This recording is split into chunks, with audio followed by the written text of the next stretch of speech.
Kamal Haasan title role చేయగా Shankar direct చేసినటువంటి భారతీయుడు 2 సినిమా ఈరోజు మన ముందుకు వచ్చేసింది. అయితే ఈ సినిమా ఎంత హైప్తో అయితే రిలీజ్ అయిందో, కానీ సినిమా చూసిన తర్వాత అందరూ కూడా డిసప్పాయింట్మెంట్కి గురవుతున్నటువంటి పరిస్థితి. 28 సంవత్సరాల క్రితం 1996లో వచ్చినటువంటి భారతీయుడు సినిమా ఎంత పెద్ద సంచలన విజయాన్ని సాధించిందో చాలామందికి తెలుసు. ఇప్పుడు అదే దానికి మించినటువంటి సినిమాగా భారతీయుడు 2 నిలుస్తుందని చెప్పేసి ఆశించిన వాళ్ళని ఈ సినిమా బాగా నిరుత్సాహానికి గురిచేసింది చెప్పాలి. నిజానికి శంకర్ భారతీయుడు 2 తర్వాత భారతీయుడు 3ని కూడా ప్లాన్ చేస్తున్నారు. భారతీయుడు 2లో కాజల్ అగర్వాల్ నటిస్తుందని చెప్పేసి ఆ రోజుల్లో వార్తలు వచ్చాయి. కానీ ఇప్పుడు ఈ సినిమాలో కాజల్ అగర్వాల్ లేదు. కానీ భారతీయుడు 3లో ఆమె కనిపించబోతోందంటూ ఈ సినిమా చివరిలో యాడ్ చేసినటువంటి ఒక టీజర్, భారతీయుడు 3కి సంబంధించినటువంటి ఒక లీడ్ని ఆయన చూపించడం జరిగింది. ఒక టీజర్ లాగా అందులో కాజల్ అగర్వాల్ కనిపించడం మనం చూసాం. మరి కానీ స్క్రీన్ ప్లే పరంగా చూసుకున్నా, క్యారెక్టరైజేషన్స్ పరంగా చూసుకున్నా, సన్నివేశాల పరంగా చూసుకున్నా, ఒరిజినల్ ఫిల్మ్ ఏదైతే ఉందో భారతీయుడు, దానికి ఏమాత్రం సరితూగలేదు భారతీయుడు 2 అనేది మొత్తం టాక్ అంతా కూడా సర్వత్రా వినిపిస్తూ ఉంది. ఏదేమైనా సరే తన ఫస్ట్ సినిమాతో చేసినటువంటి కమల్ హాసన్ గారితో ఫస్ట్ సినిమాతో తను చేసినటువంటి మ్యాజిక్ ఏదైతే ఉందో భారతీయుడితో, దాన్ని భారతీయుడు 2 తోటి రిపీట్ చేయలేకపోయాడు శంకర్ అని చెప్పేసి ఆ పేరైతే వచ్చింది. ఈ సినిమా చూసిన తర్వాత రేపు గేమ్ చేంజర్ అనే సినిమా ఎలా ఉండబోతోంది అంటూ ఇప్పుడే చర్చ మొదలైపోయింది. మనకు తెలుసు రామ్ చరణ్ హీరోగా ఈ గేమ్ చేంజర్ని శంకర్ రూపొందిస్తున్నాడని చెప్పి. యాక్చువల్గా ఎప్పుడో గేమ్ చేంజర్ అనే సినిమా ప్రేక్షకుల ముందు రావాల్సింది. కానీ మధ్యలో ఈ భారతీయుడు 2 అనే సినిమా తీయాల్సి రావటం వల్ల గేమ్ చేంజర్ని అప్పటికే ప్రారంభించినటువంటి గేమ్ చేంజర్ని పక్కన పెట్టి ఆయన శంకర్ భారతీయుడు 2 తోటి భారతీయుడు 2 అండ్ భారతీయుడు 3 ఈ 2 సినిమాలని తీయటం వల్ల గేమ్ చేంజర్ అనేది వెనకబడింది. యాక్చువల్గా అది నవంబర్ లేదా డిసెంబర్లో వస్తుందని చెప్పి ఇంతకుముందు టాక్ అయితే వినిపించింది. కానీ ఇప్పుడు గేమ్ చేంజర్ అభిమానులు, రామ్ చరణ్ అభిమానులు కాస్త సంశయంలో పడ్డారని చెప్పాలి.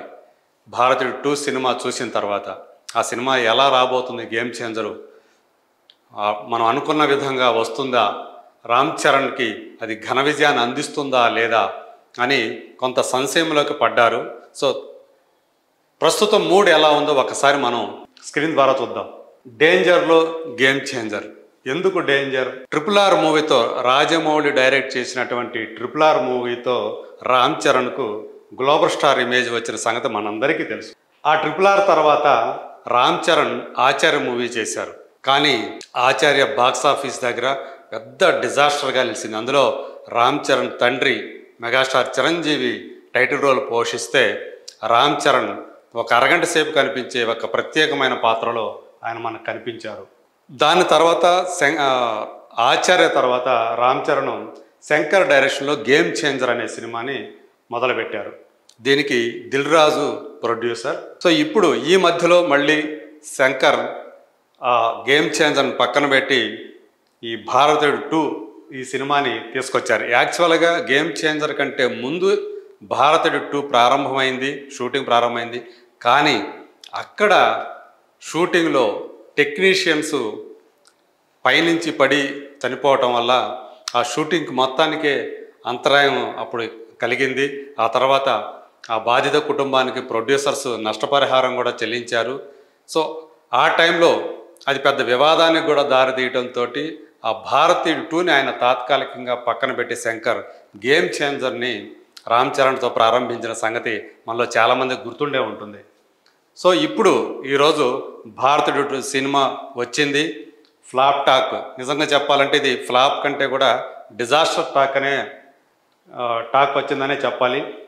మరి ఇప్పుడు భారతీయుడు 2 తర్వాత వస్తున్నటువంటి గేమ్ చేంజర్ అనేది శంకర్ ఫేట్ని మారుస్తుందా అనే సందేహాలు వ్యక్తమవుతున్నాయి. దీని మీద సోషల్ మీడియాలో విపరీతంగా ఆయన మీద ట్రోలింగ్ జరుగుతూ ఉంది. అలాగే గేమ్ చేంజర్ గురించినటువంటి చర్చ జరుగుతూ ఉంది.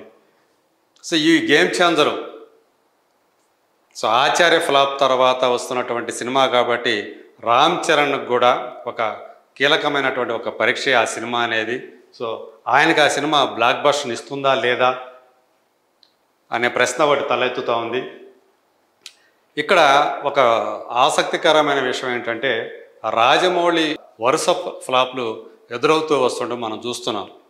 ఫర్ ఎగ్జాంపుల్ జూనియర్ ఎన్టీఆర్కి సింహాద్రి అనే సినిమా చాలా పెద్ద ఘన విజయాన్ని చేకూర్చింది.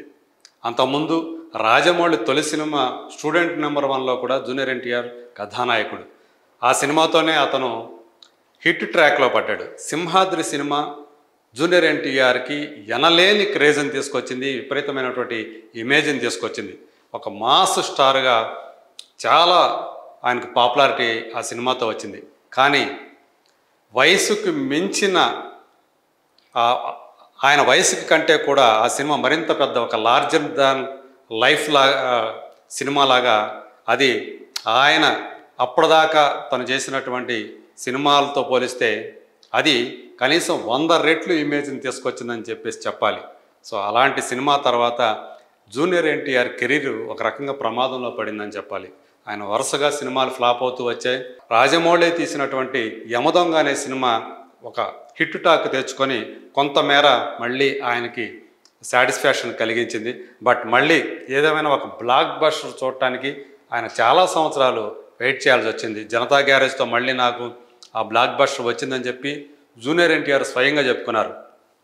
సింహాద్రి తర్వాత కమర్షియల్గా నాకు సాటిస్ఫాక్షన్ ఇచ్చిన సినిమా జనతా గ్యారేజ్ అని ఆయనే స్వయంగా చెప్పుకున్నారు.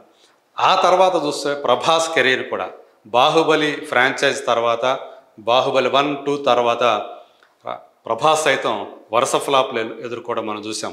ఒక సాహో, ఒక రాధేశ్యాం, ఒక ఆదిపురుష్, మళ్ళీ అంటే వరుసగా 3 డిజాస్టర్స్ తర్వాత ఆయనకి మళ్ళీ సలార్ తోటి కొంత ఊరట లభించింది. ఇప్పుడు కల్కి సినిమాతోటి మళ్ళీ ఆయన ఒక బ్లాక్ బస్టర్ని చూశాడు. ఈవెన్ దో అప్పటికే అది ఆంధ్రప్రదేశ్లో ఇంకా బ్రేక్ ఈవెన్ కాలేదనే సంగతి ఇక్కడ మనం గుర్తుంచుకోవాలి. సో ఇప్పుడు RRR అనే సినిమా తర్వాత ఈయన చేసినటువంటి ఆచార్య ఫ్లాప్ అవటం, మళ్ళీ అది సేమ్ అదే ఫేట్ని మళ్ళీ కంటిన్యూ చేస్తూ ఉందా అనే ఒక చర్చ ఇప్పుడు నడుస్తుంది. యాక్చువల్గా మన సినిమా ఇండస్ట్రీ అంతా కూడా సెంటిమెంట్ల మీద ఆధారపడి నడిచే సినిమా.